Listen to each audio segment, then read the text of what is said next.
This is the Hagmann and Hagmann Report for today.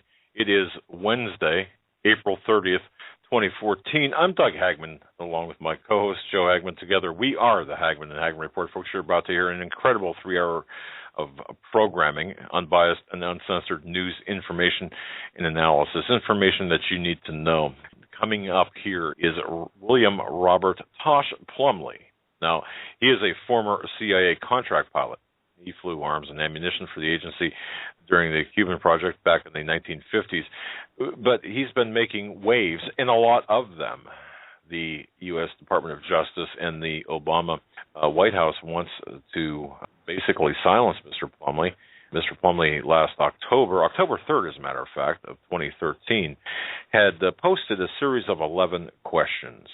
Now, these are this whole thing is non-political. We're talking about life and death here, not right versus left. This is right versus wrong, okay? But he had posted a series of 11 questions to his Facebook account pertaining to the Benghazi attack. And as a result of that, Mr. Plumlee, in exchange for his whistleblowing attempts, he was targeted by the Department of Justice and essentially told to keep quiet. Now, that's kind of a very shortened version of a complex situation. And we're going to be getting into that today because we asked Mr. Plumlee to come on, and he's been gracious enough to come on tonight. Because as we speak, ladies and gentlemen, and here is the historical part, as we speak, it is alleged that the United States Department of Justice is preparing a subpoena to be executed or delivered upon Mr. Plumlee for him to reveal the sources behind the questions that he asked. Now, if you go to HomelandSecurityUS.com, our home base, that's HomelandSecurityUS.com, not affiliated with any government agency. But if you go to our home base, and you can take a look at the questions that are causing such consternation, folks, and there's a link to Mr. Plumlee's social networking site. I've got to tell you, Mr. Plumlee needs your prayers and your prayers of protection and your support because he is being targeted, ostensibly targeted, we believe, to be silenced by this particular Justice Department. They don't want this information to get up. And just for the record, it suggested he not do any interviews, of course.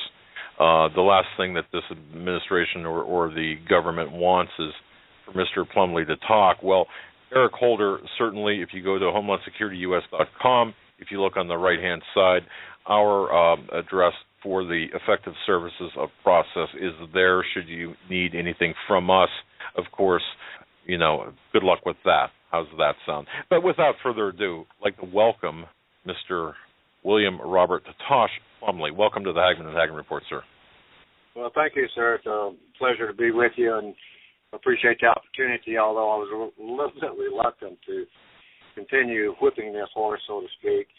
But in the last few days, there have been a series of circumstances that made me feel like I need to get this out here before the fact.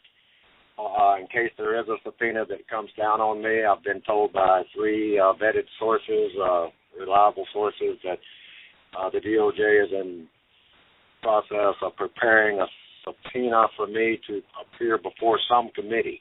I don't know what committee. I don't know anything other than that. That's what actually triggered me to start a series of interviews. If I am subpoenaed, I will honor the subpoena, but I will not divulge my sources, and I classify myself as an investigative reporter and journalist attached with Salem-News.com.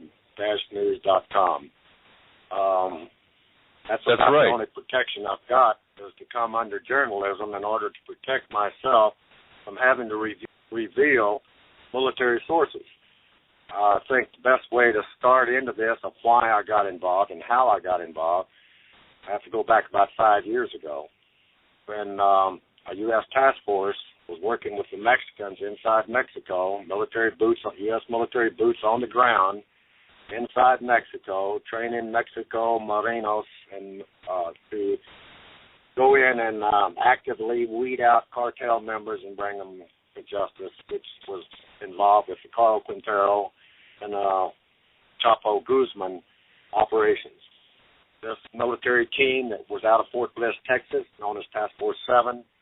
A good colonel friend of mine, a couple of people were in that task force, and they asked me to go into the area of Juarez where I photographed weapons, hand grenades, body armor, military uniforms, stockpiles in the warehouse in Juarez, Mexico, as well as other weapons that were stacked and stashed in a warehouse between Columbus, New Mexico and Juarez.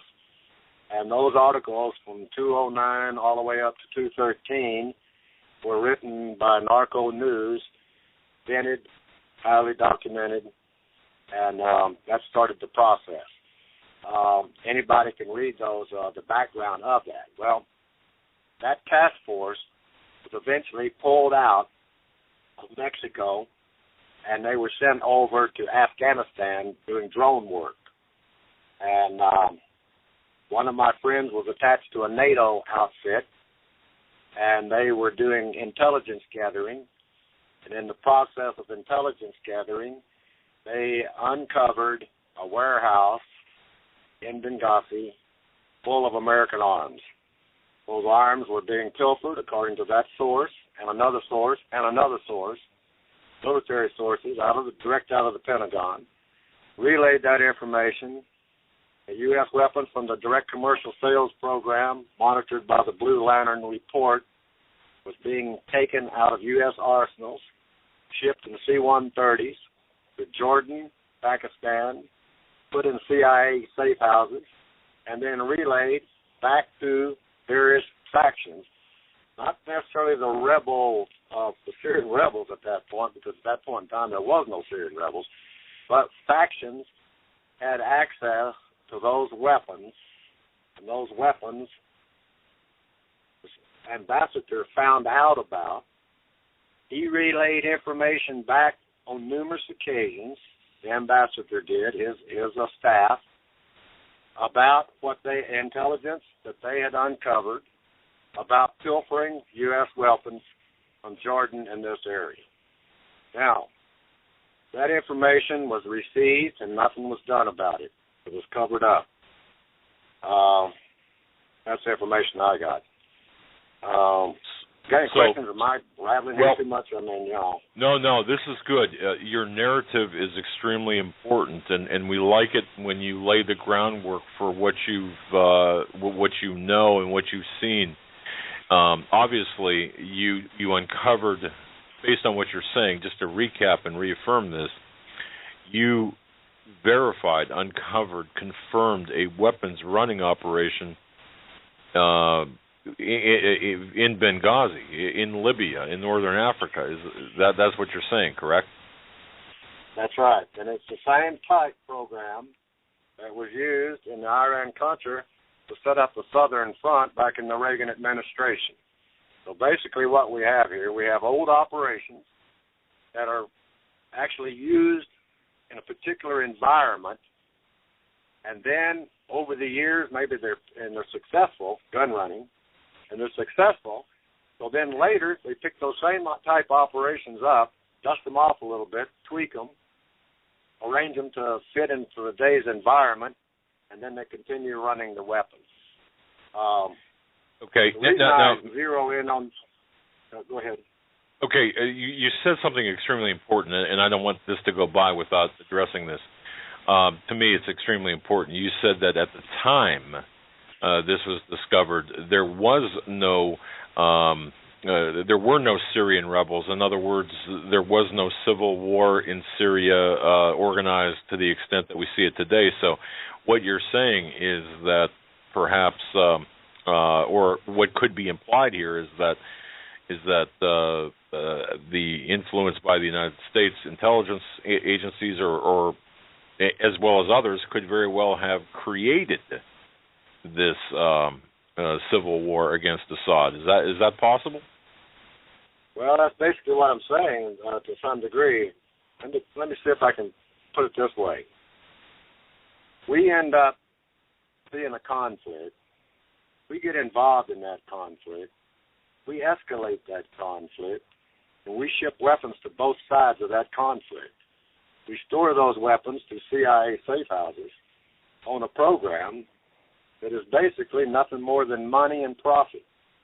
Selling the weapons, transferring the money to foreign companies, foreign agents, and using those weapons coming out of our stockpile, which are supposed to be monitored by our own Congress and Senate, and they're not. So there's no oversight on these weapons coming from the direct commercial sales and monitored by the Blue Lantern report of where these weapons end up. So when you're in a foreign country, and before the rebels, Syrian Rebels were formed, there was scattered groups out there, and we supplied the weapons to those scattered groups, some of them being al-Qaeda, some of them being on both sides. It doesn't matter. My viewpoint didn't seem to matter what the legalities of the situation were.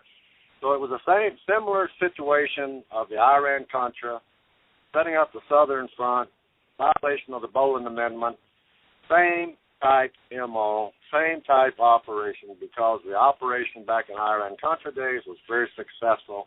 No one went to jail, and anybody that did get convicted of any crime were immediately pardoned. Same thing is going to happen in this situation if anybody is brought to justice for gun running to the Middle East.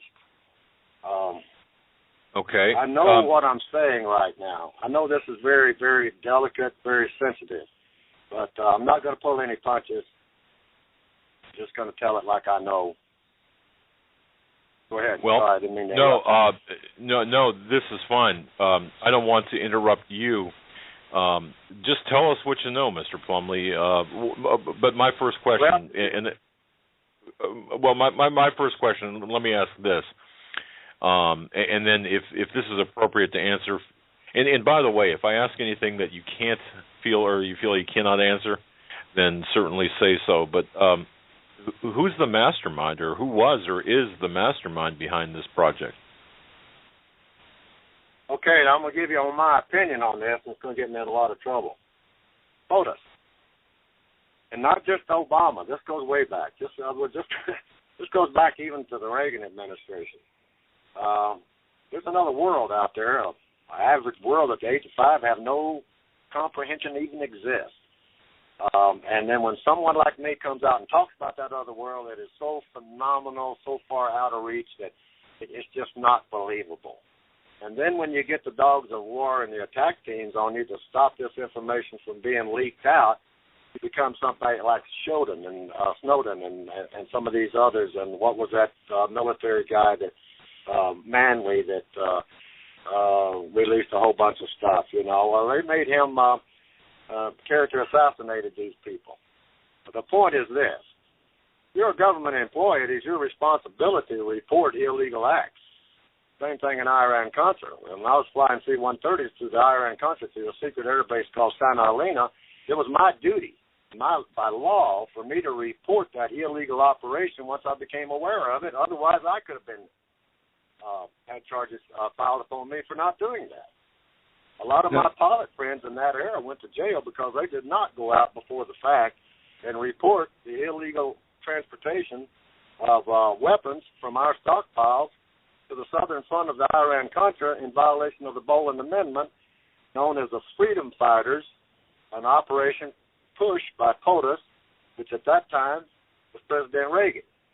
So we have the president involved in an illegal operation, pushing the illegal operation, and basically what I'm saying, we have the same thing going today.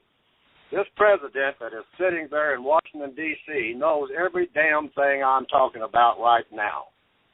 That Secretary of State at that time when those men lost their lives knew exactly what was going on in that warehouse at that annex and those weapons coming from the direct commercial sales program. And I don't care what Hillary Clinton says that she did or did not know. If she did not know about those weapons, that's incompetence. If she did know about those weapons, she lied to the American people. Now, I do not want to get this into a political ramification, but facts are facts. These elected officials of ours know exactly what's going on in this gun running operation, and it's a money deal, and the money is being filtered back through campaign contributions to elect those that will carry out the policies of this POTUS.